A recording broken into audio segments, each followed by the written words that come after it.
Hey everyone, how are you? So welcome to prince education channel. So guys, कैसे हैं आप लोग? सो SST हम लोग को कैसे करनी है, कितने इजीली करनी है, जिससे कि आप लोग अच्छे मार्क्स को स्कोर कर सके। प्रीवियस ईयर पेपर्स में क्या हुआ है, जो अभी आपने दिए हैं अच्छा हुआ है या आपको कुछ छूट गए हैं, वो टेंशन तो छोड़ दीजिए, ठीक है ना। जितने भी रिमेनिंग पेपर्स हैं उनकी स्टडी कीजिए, कॉन्फिडेंटली स्टडी कीजिए, जिससे कि आप लोग अच्छे मार्क्स को स्कोर कर सके। अब आपको क्या स्टडी करना है, इस टाइम को कैसे यूटिलाइज करना है, वो मैं आपको बताऊंगी। तो सबसे पहले अगर आपने अपने नोट्स रेडी किए हैं ना, तो आप उनका रिवीजन कर लीजिए, ठीक है ना। तो इस टाइम को वेस्ट मत कीजिए, मैनेज कीजिए, उन नोट्स को स्टडी कीजिए। और अगर आप लोग को डाउट्स हैं, कोई नोट्स नहीं रेडी किया, तो मैंने तो आपके लिए बहुत इजी वे में each and every topic describe किया गया है, पॉइंट टू पॉइंट। आप देखेंगे ना तो इजीली समझ आ जाएंगे। सो इन नोट्स को स्टडी कर लीजिए। एंड सेकंड, क्या स्टडी करना है आप लोग को, पहले सबसे पहले सारे नोट्स स्टडी कर लीजिए। कोई भी नया टॉपिक नहीं स्टडी करना है, ठीक है। उसमें नहीं लगना है आप लोगों को और नर्वस नहीं होना है। कभी आप अपना कॉन्फिडेंस लूज कर दे कि मेरे पहले के एग्जाम पेपर अच्छे नहीं हुए हैं, या मतलब जो भी छूट गया है, तो उस चीज को छोड़ दीजिए। जो पहले हो चुका हो चुका, आगे के पेपर में मार्क्स अच्छे स्कोर करेंगे हम लोग, इनके लिए तैयारी करनी है, ठीक है। अगर आपने अपने एनसीईआरटी के कोई नोट्स रेडी किए हैं तो उनसे स्टडी कीजिए। बाकी आपको जो मैंने नोट्स प्रोवाइड किए हैं इनसे स्टडी कीजिए। इन सभी नोट्स का लिंक प्रिंस एजुकेशन ऐप पर आपको मिल जाएगा। प्रोसेस मैंने आपको ऑलरेडी बताया हुआ है, डाउनलोड कर लीजिएगा। उसके अलावा सेकंड थिंग आपको क्या करनी है, जैसे ही आप नोट्स रेडी कर लो, कोई बुक से सेम पढ़ने का टाइम नहीं है क्योंकि, तो इसलिए ना ही सैम्पल पेपर पढ़ना है आपको। सिर्फ आपने अगर कोई चीजें हाईलाइट की है कि ऐसी एग्जाम पेपर के टाइम पे मुझे पढ़ना है, ठीक है, तो उन चीजों को, हाईलाइट चीजों को पढ़ लीजिएगा। बाकी जो आपके प्रीवियस क्वेश्चन पेपर है ना, तो वो 2-3 पेपर देखिए, आपने ऑलरेडी स्टडी किया हुआ होगा, उनसे उनको रीड आउट कीजिए कि ऐसे क्वेश्चन का आंसर ये, बिकॉज आप सारे नोट्स स्टडी कर चुके हैं। जब आप सारे नोट्स स्टडी कर चुके हैं तो आप आंसर दे सकते हैं। तो अपना कॉन्फिडेंट लेवल इंक्रीज करने के लिए आप लोग प्रीवियस ईयर के क्वेश्चन पेपर को देखेंगे, ठीक है, कि यस इसका ये आंसर है, इसका ये आंसर है, इसका ये आंसर है, ये मुझे आता है, ये मुझे आता है। तो इससे आपका कॉन्फिडेंट लेवल इंक्रीज हो जाएगा और कुछ क्वेश्चन तो एज इट इज आपके एग्जाम पेपर में उठ के आ जाएंगे, ठीक है। दूसरा, आपको कोई भी क्वेश्चन एग्जाम पेपर में छोड़ना नहीं है, क्योंकि नेगेटिव मार्किंग नहीं होती। सो एसएसटी का पेपर ऐसा होता है, कोई भी पेपर आपको छोड़ना नहीं है।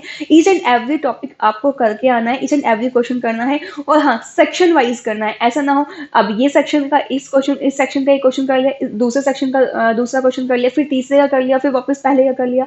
नो, सारे एक सेक्शन पहले जो आपको 15 मिनट्स मिलती है ना स्टार्टिंग में, उसमें क्या करना है, देख लेना है मुझे ये क्वेश्चन करने हैं, ठीक है। तो और जो आपका ड्रॉ करना होता है, स्पेस लेना होता है, वो सब काम आप उन 15 मिनट्स में कर लीजिएगा। उसके बाद तो बस अपनी स्पीड बढ़ाइए और करते चले जाइए, ठीक है। तो टाइम को वेस्ट नहीं करना है आप लोगों को। सारे सेक्शन वाइज, चाहे आप सेक्शन डी उठाइए पहले, चाहे आप बी उठाइए, लेकिन उस सेक्शन को कंप्लीट कर दीजिए, because first impression is the last impression. So starting का जो इंप्रेशन है ना, वो आपको एग्जामिनर को बहुत अच्छा देना है कि यस ये बच्चा बहुत अच्छा है।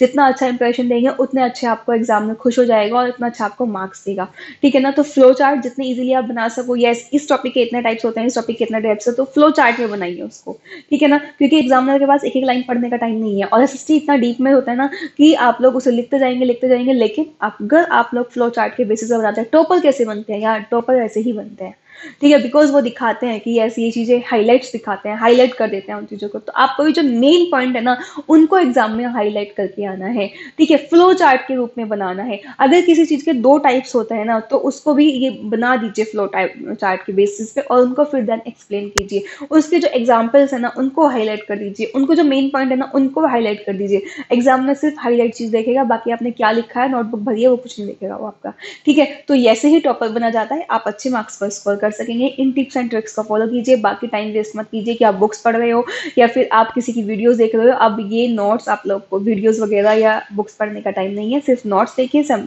प्रीवियस क्वेश्चन से पेपर से अपना कॉन्फिडेंट लेवल को इंक्रीज कीजिए। यस मुझे सब चीजें आती हैं, एंड टेंशन फ्री होके, खुश होके अपने पेपर को दीजिए। माइंड से बिल्कुल स्ट्रेस निकाल दीजिए।